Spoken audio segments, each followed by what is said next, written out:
ভারত যদি স্বৈরাচারকে সেখানে আশ্রয় দিয়ে বাংলাদেশের মানুষের বিরাগভাজন হয়, সেখানে তো আমাদের কিছুই করার নেই, এমন মন্তব্য করেছেন বিএনপির ভারপ্রাপ্ত চেয়ারম্যান তারেক রহমান। বিবিসি বাংলাকে দেওয়া এক সাক্ষাৎকারে তিনি এসব কথা বলেন। আওয়ামী লীগ সরকারের পতনের পর শেখ হাসিনার দিল্লি অবস্থান এবং দুই দেশের সম্পর্কে দেখা দেওয়া শীতলতা নিয়ে প্রশ্নের জবাবে তিনি বলেন, এটা বাংলাদেশের মানুষ সিদ্ধান্ত নিয়েছে যে তাদের সঙ্গে শীতল থাকবে, সো আমাকে আমাদের দেশের মানুষের সঙ্গেই থাকতে হবে।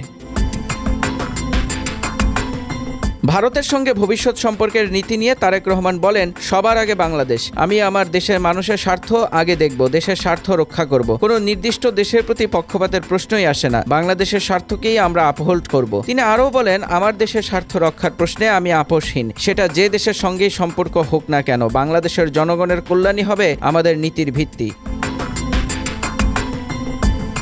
সীমান্ত হত্যাকাণ্ড ও পানি বন্টন নিয়ে বিএনপি সরকারের অবস্থান সম্পর্কে প্রশ্ন করলে তারেক রহমান বলেন, অবশ্যই আমি আমার পানির হিস্সা চাই, অবশ্যই আমি দেখতে চাই না যে আরেক ফেলানি ঝুলে আছে, অবশ্যই আমরা এটা মেনে নেব না। তিনি উদাহরণ টেনে বলেন, আমরা আমাদের ন্যায্য হিস্সা চাই, আমাদের জনগণের অধিকার চাই। অবশ্যই ফেলানি হত্যাকাণ্ডের মাধ্যমে আমি বুঝাতে চেয়েছি যে আমার মানুষের উপরে আঘাত আসলে অবশ্যই সেই আঘাতকে এভাবে আমি মেনে নেব না।